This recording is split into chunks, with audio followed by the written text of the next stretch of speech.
The iPhone 14 Pro Max is the kind of phone that reminds you that Apple still knows how to surprise and delight, at a time that a lot of people are questioning whether or not they should even upgrade. Take the dynamic island. This replacement for the notch expands and contracts with alerts and live updates, delivering everything from sports scores and directions to music playback and timers. And it does so in an elegant way. The iPhone 14 Pro Max also impresses with its always-on display, as well as its 48 megapixel camera and action mode video. Add in epic battery life and you could have one of the best phones of the year. But not everything is great about this $1,100 flagship. Here's the pros and cons in my iPhone 14 Pro Max review.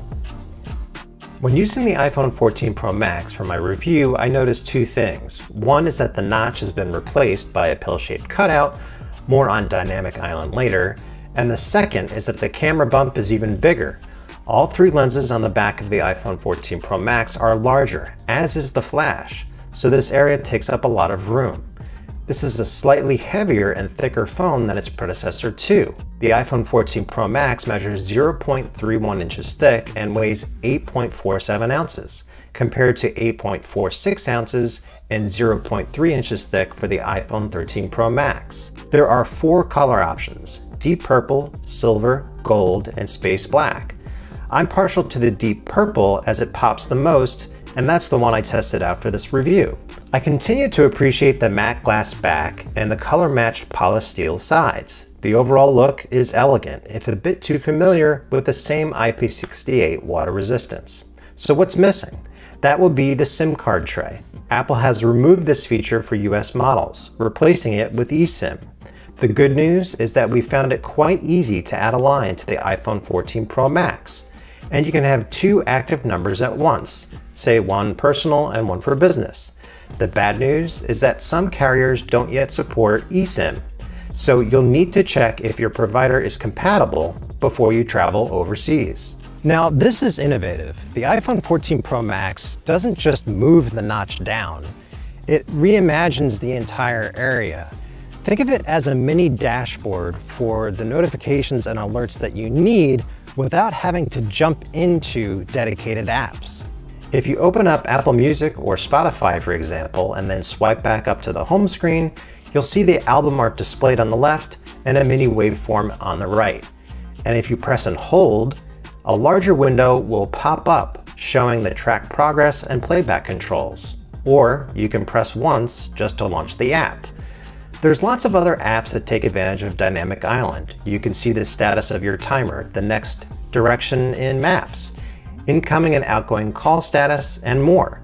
You can even have 2 live activities displayed side by side in the island. Later this year, Apple will make a Live Activities API available to developers to deliver more dynamic island experiences like sports scores, food delivery status, ride-sharing info, and more. The uses of Dynamic Island extend to other activities as well, such as Face ID, and the animations are fluid without being intrusive. This is just a killer feature and frankly a good reason to get the iPhone 14 Pro over the regular iPhone 14.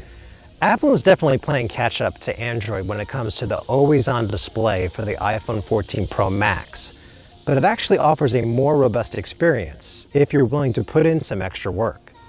Because the iPhone 14 Pro Max can scale all the way down to 1 Hz, Apple designed its always-on display to essentially mirror the lock screen. It's in color, but at a much lower brightness level. So you can still see your wallpaper, widgets like weather, calendar, and activity ring, and notifications coming through. In a way, I prefer the simplicity of the Pixel 6 and the Galaxy S22 Ultra with their always-on displays. But I like that there's more customization options for the iPhone 14 Pro Max. Otherwise, the iPhone 14 Pro Max's Super Retina XDR display is amazingly bright and vivid. In fact, this panel is rated for up to 1600 nits of brightness with HDR content and 2000 nits outdoors in bright sunlight. This panel dazzled as I zoomed in on footage of a fountain, as I could make out the drops of water hitting the pool below and creating a fizzy bunch of bubbles. And I got lost in the tropical paradise when playing the Air Twister air shooting game, with fluid animations to match the 120 Hz ProMotion display.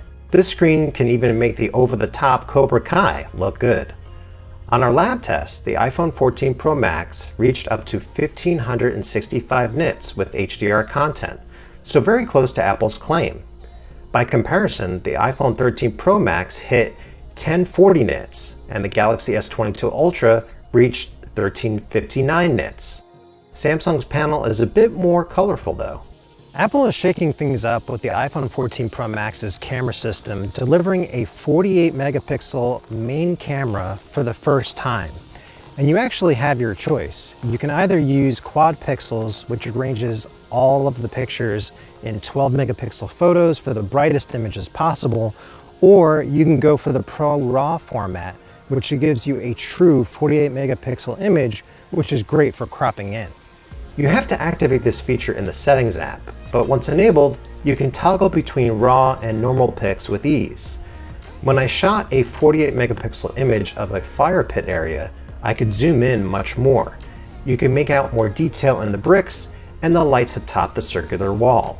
Just keep in mind that you'll have to process the image afterward for the best results. The 48 megapixel camera also enables a new 2x zoom option that joins the 3x telephoto zoom lens, but you don't get the higher zoom offered by the Galaxy S22 Ultra's 10x dual optical setup. Based on my testing though, I'd say the iPhone 14 Pro Max is the best camera phone you can buy. Let's start with this shot of pansies.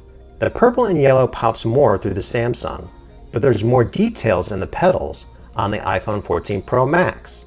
Turning to this shot of peppers, the iPhone 14 Pro Max offers more contrast and depth as you zoom in, and the colors from the S22 Ultra are a bit too oversaturated.